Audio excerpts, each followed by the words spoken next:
আসসালামু আলাইকুম। আমি মারুফা, মারুফাস কিচেন অ্যান্ড ব্লগে সবাইকে আবারও স্বাগতম। তো চলে আসলাম আজকে আবার নতুন আরেকটি ভিডিও নিয়ে। আশা করি ভিডিওটি সবার ভালো লাগবে। তো আমি আজকে রান্না করব চিংড়ি ভুনা। তো চিংড়ি ভুনা রান্না করার জন্য আমি প্রথমে কড়াইতে তেল দিয়ে দিলাম এবং তারপর 2 টুকরা দারুচিনি, 2টা লং, 2টা এলাচ এবং একটি তেজপাতা দিয়ে দিলাম।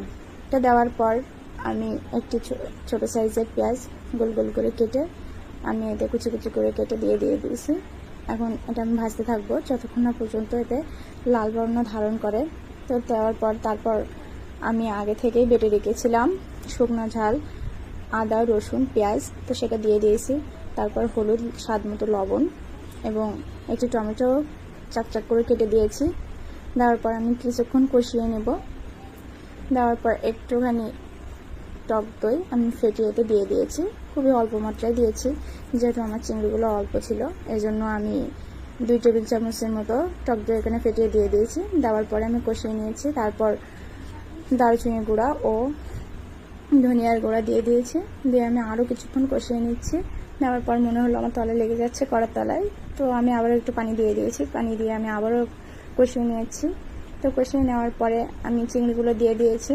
তো চিংড়িগুলো দেওয়ার পরে মনে হলো যে আমার হলুদ একটু কম হয়েছে, তো আমি আবারও একটু অ্যাড করছি।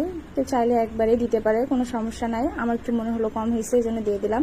তো দেওয়ার পরে আমি জিরার গুঁড়া দিয়ে দিলাম।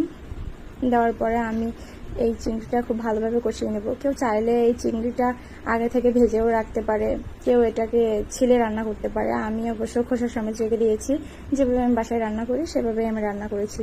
তো এই চিংড়িটা মোটামুটি ভাজা ভাজা করে নিতে হবে। চিংড়ি কিন্তু ভাজলে ওর ফ্লেভারটাও বাড়ে এবং মিষ্টি মিষ্টি একটা ভাব আসে, যেটা খেতেও ভালো লাগে। আর চিংড়ি মূল কথা হচ্ছে চিংড়ি যতটা ফ্লেভার ছড়ায় ফ্লেভারে আরও স্বাদ বৃদ্ধি করে। তো তারপর আমি এটা ভাজা ভাজা হয়ে গেলে এটা আমি পানি অ্যাড করে দিয়েছি। অল্প পরিমাণে 1 কাপ পরিমাণ পানি দিয়ে দিয়েছি। তো দেওয়ার পরে আমি এটা আরও কিছুক্ষণ রান্না করে নিব।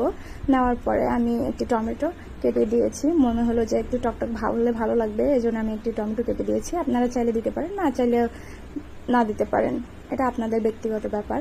তো আমি আরও কিছুক্ষণ রান্না করে নিচ্ছি যতক্ষণ না পর্যন্ত ঝোলটা গাঢ় আকার ধারণ করে। চিংড়ি ভুনাটা আসলে একটু গাঢ় গাঢ়, ঝোলটা গাঢ় গাঢ় না হলে ভালো লাগে না, এই জন্য আমি আরও একটু ঝোলটা গাঢ় গাঢ় করে নিচ্ছি। দেওয়ার পরে আমি ভাজা জিরার গুঁড়া, এই মশলাটা আমি বাসায় তৈরি করেছি, এটাই আমি দিয়ে দিচ্ছি। আপনারা চাইলে এই ভাজা গুঁড়ার মশলা রেসিপিটা আমি দিতে পারি। তো এই তো হয়ে গেছে আমার প্রায় হয়ে গেছে রান্না। তো আমার ঝোলটা গাঢ় গাঢ় হয়ে গেছে, এখন আমি নামিয়ে নিব। তো দেখুন আমার রান্না শেষ। তো আমার ভিডিওটি ভালো লাগলে অবশ্যই সাবস্ক্রাইব করবেন। ধন্যবাদ।